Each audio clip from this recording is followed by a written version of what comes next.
everyone, happy new year. I'm a little bit under the weather, so I've got my strong cup of tea with me. But today I just wanted to have a little chit-chatty life update video and just kind of talk about where I'm at and what's going to be happening soon.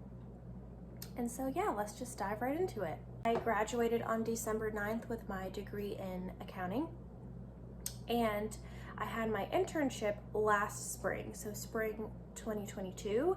And so I've been working part-time at that same firm while I finished up college, and I will be with them for this upcoming tax season as well. And then I plan to quit around May. I get married late May and I move to South Carolina in June. And then I start my master's program at the University of South Carolina in August. There's just a lot of things that have to fall into place, and I'm in the mindset of just ready to get going on all that and just, starting the next chapter. But unfortunately, I do have tax season to get through. If you saw my why I hated my internship video, you know that I did not have a really good internship. But a lot of it was because of a very specific coworker that I was forced to work with in the same office all the time. And so this summer they gave us both our own separate offices. So I'm hoping things will be a little bit better. But I'm still just very, very anxious and nervous, and I just did not like tax season overall. The work itself became very monotonous. So I was just working on individual tax returns, so 1040s. And so I would just get to work, sit in front of my computer and chug straight through those tax returns all day. And so I didn't really get up and talk to anyone. I didn't have time for that.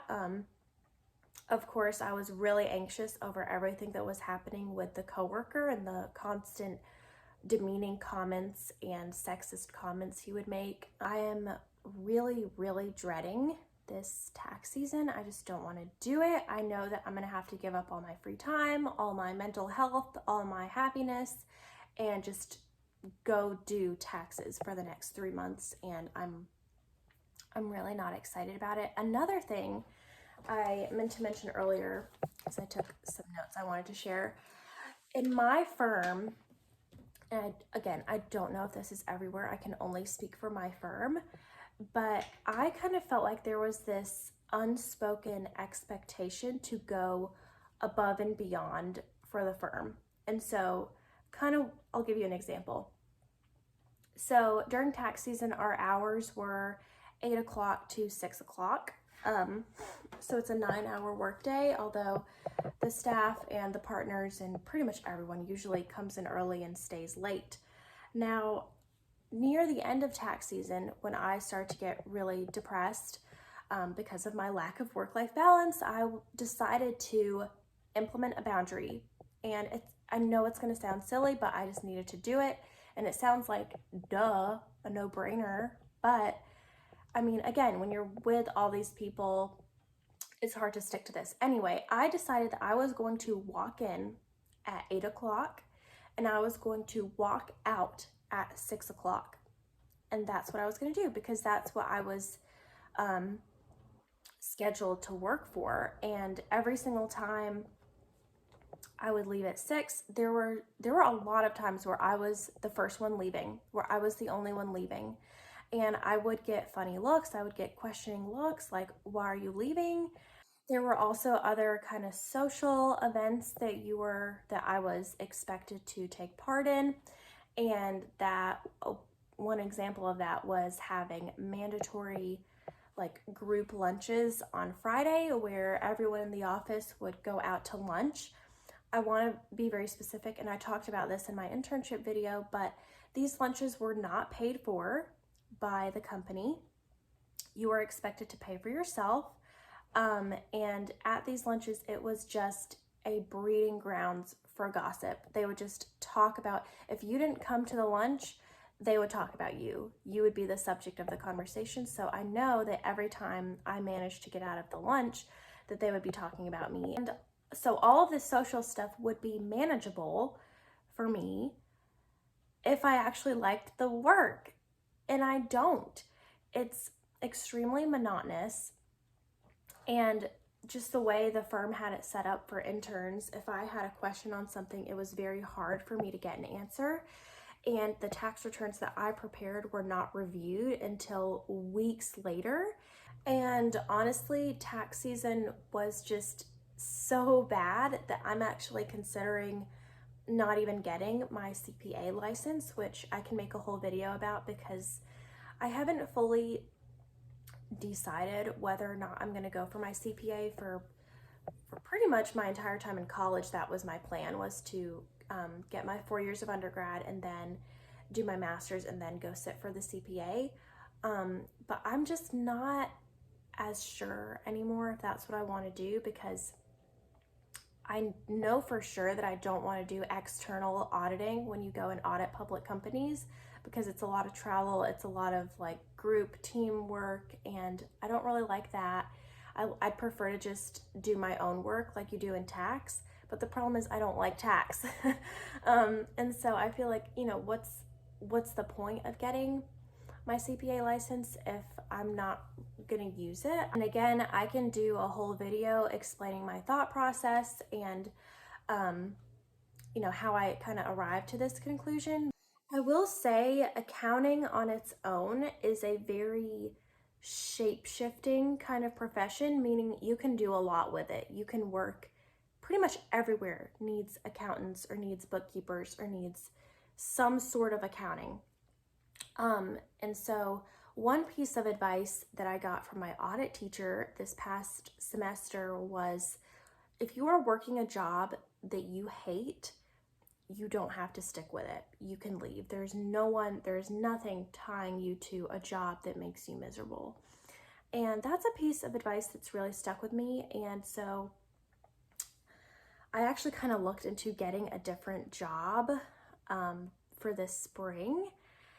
And there's a lot of layers to that. I'm not actually going to end up leaving the firm, although I really wanted to. But mainly I'm not doing it because I'm moving in 5 or 6 months anyway. And so there's really no point in me working full time somewhere else if I'm just going to leave. And also, this firm, the one I'm working at, did not hire any interns for this tax year because I'll be there and the other coworker will still be there. So we're just going to be the ones checking out tax returns again. And so I would feel really guilty leaving because they're already down a lot of help because people have left the firm. And so I wouldn't want to just add to that. And also I would need a good reputation for my next job. And if I left right before tax season, I don't think that would go over very well. A big issue that's bothered me in my firm specifically, and this is kind of a touchy subject, so I won't go into exact numbers, but during my internship, I was making really good money. It was a consistent, I'm not going to say the exact number, but it was good money.